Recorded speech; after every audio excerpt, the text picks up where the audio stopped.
Olá! Dando sequência às nossas reflexões sobre os sabotadores, hoje nós vamos falar sobre o sabotador da vítima. Quem nunca?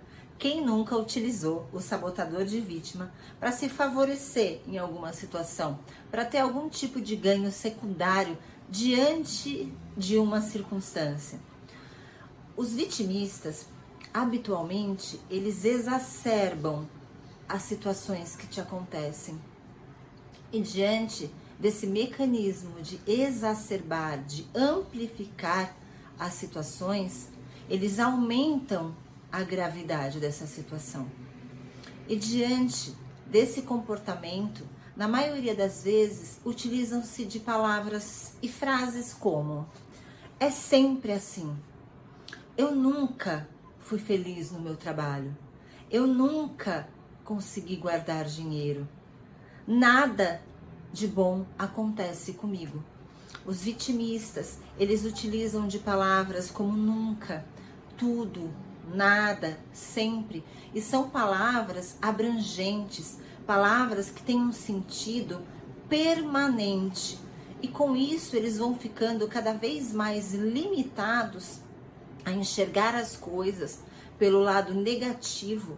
E o que é mais sério nessa questão, eles limitam a nossa capacidade cognitiva, que todos nós, eu tenho, que você tem, de criar estratégias para resolver qualquer tipo de situação que nos acontece. E por quê? E por que nós utilizamos esse sabotador de vítima? Existem N variáveis que nos levam a utilizar esse sabotador. Mas eu vou citar uma ou outra aqui para vocês poderem verificar se vocês se identificam. Na maioria das vezes, o sabotador que foi construído lá na infância, como nós falamos, até os 12 anos de idade, então uma criança que foi muito criticada, uma criança que foi sempre muito tratada de forma infantilizada, ou seja, infantilizando, se ela tinha 9 anos sendo tratada de uma forma como se ela tivesse 4 ou 5 anos, se já era um adolescente e era tratado como se fosse uma criança de 5 ou 6 anos de idade, é uma criança que foi muito criticada, ela pode construir um senso de inadequação. Uma criança que se sentia de repente preterida em relação a um irmão ou em relação a um colega de classe, uma criança que foi pouco validada, uma criança que num determinado momento ela adoece de alguma doença efetivamente física, e quando isso acontece, ela tem ganhos secundários de atenção, de carinho, de afeição, né, de amor. E aí essa criança, ao receber esse carinho que habitualmente não existe no cotidiano, ela entende que o comportamento do adoecimento gera um ganho. E aí ela utiliza-se desse padrão ao longo do desenvolvimento dela. Eu que atendo diversos adultos, é muito natural, é muito comum, na verdade, verificar esse acontecimento em relação aos adultos. Só que na vida adulta isso se torna um risco, isso se torna um perigo. Porque na maioria das vezes, quando eu tenho um comportamento aguardando, esperando que eu vá receber o reforço de afeição ou de amor, e ele não acontece, afinal de contas, eu já sou um adulto, apesar de ter a minha criança ferida dentro de mim, eu faço mais desse comportamento para receber mais amor. E enquanto eu não recebo, eu faço mais. E o contrário também é verdadeiro. Se enquanto adulto eu continuo recebendo essa afeição à medida que eu adoeço, já se instalou aí um condicionamento e um padrão de funcionamento vitimizado, né? O comportamento vitimizado, ele pode causar nas pessoas ao redor do vitimista uma sensação o tempo todo de culpabilidade. E aí ele pode perder as pessoas ao longo do tempo, ele pode afastar pessoas da convivência dele, porque não é fácil convivermos com pessoas que nunca têm nenhum tipo de responsabilidade sobre aquilo que acontece com elas e que estão o tempo todo apontando os dedos, acusando as pessoas ao seu redor.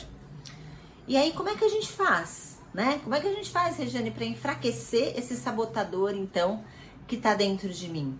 Primeiro passo, reconheça. Reconheça que você utiliza, em algum momento, o sabotador de vítima. Segundo passo, acredite. Acredite que você possa sair desse papel. Que você pode sim construir uma nova história, um novo tempo. Que você pode se tornar autorresponsável.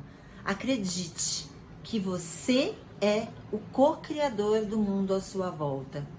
Terceiro passo, você pode usar um comando. Quando você perceber que você está se colocando nesse papel vitimizado, você pode usar um comando que se chama anulado. E você pode inclusive fazer a comunicação com o seu corpo, dizendo anulado, anulado. Se você estiver na frente de outras pessoas, para as pessoas não acharem que você está enlouquecendo, você faz esse comportamento e diz essa palavra anulado mentalmente. Isso você vai estar mandando mensagem para o cérebro de que você não quer mais se comportar dessa forma. Um outro passo muito, mas muito importante é sobre a comunicação do seu corpo. Aquilo que nós comunicamos por meio da nossa linguagem ou da nossa reação não verbal indica para o cérebro algo que ele está esperando. E aí surgem os pensamentos, os sentimentos e as crenças se autorrealizam. Então, quando você perceber que você está vitimizando, que você está arqueando a sua cabeça, que você está fazendo gestos, né, fazendo toda uma feição de dramatização, que você está infantilizando a sua voz, que você está praticamente quase chorando ou até elevando o tom de voz para você poder acusar a outra pessoa, porque quando eu acuso a outra pessoa, eu também estou me tornando vítima desse algoz. Quando você tiver essa percepção do seu corpo, respira fundo, coloca o posicionamento de anulado, que a gente já falou no terceiro passo, se coloca com a cabeça numa posição altiva, respira, até você perceber que esse comportamento da vítima está se desconectando de você e tenha uma atitude positiva diante dessa situação e se pergunte, o que depende de mim? O que eu posso fazer para resolver esta situação?